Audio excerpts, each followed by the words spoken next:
world news. Apparently, as of today, it's official, the Obama administration is holding no one responsible for what happened before the deadly attacks on the U.S. compound in Benghazi, Libya.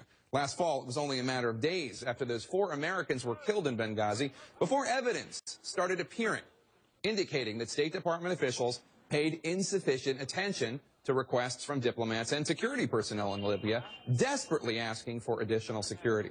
Around that time, then Secretary of State Hillary Clinton put 4 State Department officials on administrative leave. But as of today, those 4 have been invited back to work. Secretary of State John Kerry decided that the 4 do not deserve any formal disciplinary action.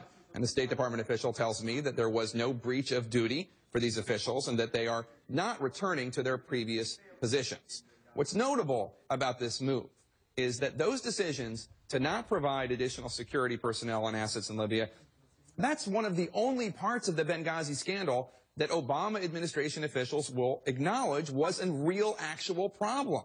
Now, you can go back and forth on talking points from the White House and whether U.S. military assets were in position to rescue the Americans being attacked.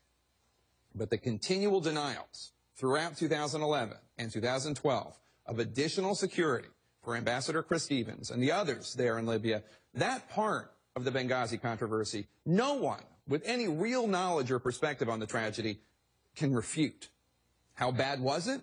Recall the testimony of the former regional security officer in Libya, Eric Nordstrom, who left his post less than 2 months before the attack. He described for Congress just how State Department officials continually shot down his requests for additional security.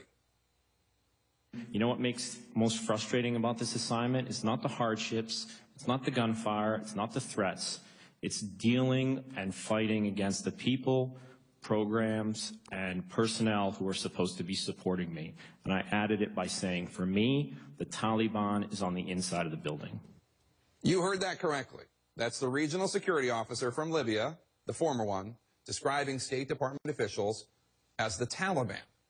An independent review of what happened in Benghazi noted that security was, quote, grossly inadequate and faulted systemic failures in leadership and management deficiencies at senior levels, though it was established that no one had been proven to have breached his or her duty. I want to get